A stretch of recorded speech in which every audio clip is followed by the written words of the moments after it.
حالانکہ دیکھا یہ جا رہا ہے کہ یہاں پر ایک ایگریمنٹ طے پایا، لیکن میں حیران ہوں کہ یہ کن کی سپرویژن میں ایچ ای سی کے اور اساتذہ کے درمیان ایک معاہدہ ہو رہا ہے کہ ان کے مسائل حل کیے جائیں گے، اور اس کی سپرویژن کس کی ہے؟ Under the supervision of Malik Muhammad Umar, City Magistrate Islamabad, and representatives of Islamabad Police at 2:30 p.m. on 10th March 2022. The following terms were agreed upon by both sides to call off the protest. چاہیے تو یہ تھا کہ H E سی اور اساتذہ کے درمیان جو بات ہوتی وہ انہی کے درمیان میں ہوتی ہے، لیکن حیرت کی بات ہے کہ مجسٹریٹ صاحب کی سپرویژن اور پولیس کی سپرویژن میں بھی سب کچھ ہوا۔ میں یہ سمجھتا ہوں کہ ابھی ایسا کچھ نہیں ہونے والا، یہ ایک لالی پاپ دیا گیا ہے، اس پر کوئی نہیں عمل ہونے والا۔ آپ نے سن لیا ہوگا کہ کس طرح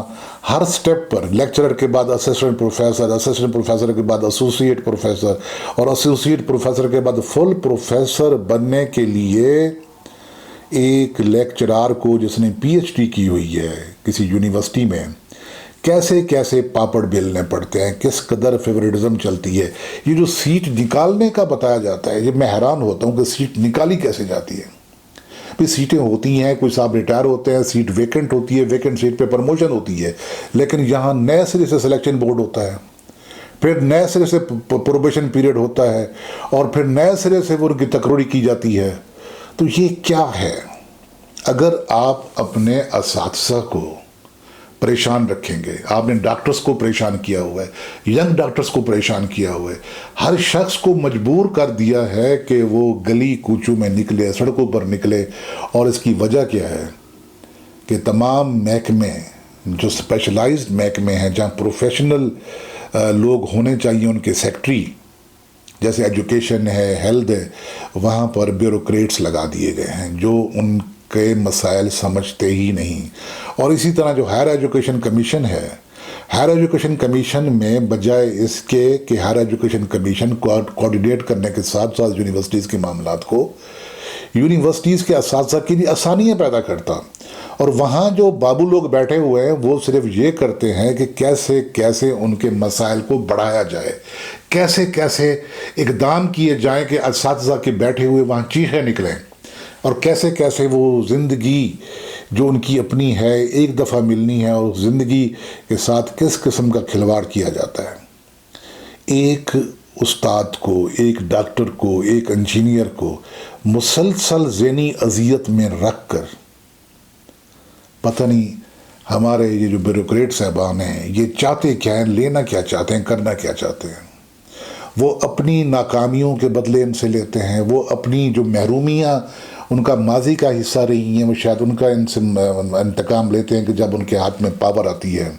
تو پھر وہ ان سے گن گن کر چن چن کر بدلے لیتے رہتے ہیں۔ تو یہ جو ایچ ای سی کا اور جو بی پی ایس کے اساتذہ ہیں جو بیسک پے سکیل لینے والے، ان کے درمیان میں جو بات کرنے کا ایک وعدہ فردہ کیا گیا ہے کہ وہ مئی تک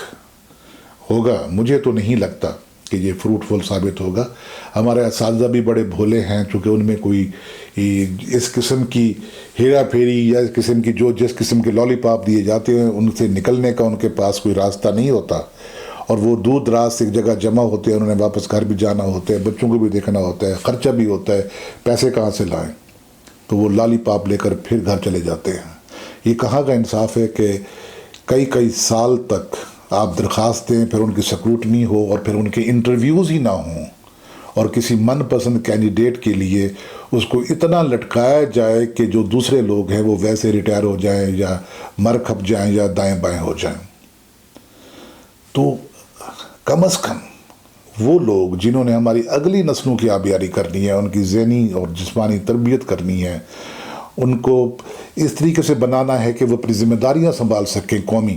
تو ان کے ساتھ تو کوئی بھلے کا سلوک ہونا چاہیے۔ تو ناظرین، یہ تھا ہمارا آج کا ویلاگ۔ یہ گفتگو اچھی لگی ہو تو شیئر کیجیے گا دوستوں کے ساتھ، اور channel today with Hafeez Khan کو اگر آپ نے ابھی تک سبسکرائب نہیں کیا تو سبسکرائب کر دیجیے گا، بیل آئیکن کو پریس کر دیا کریں تاکہ آنے والے ویلاگ خود بخود آپ تک پہنچتے رہیں۔ اجازت دیجیے، فی امان اللہ۔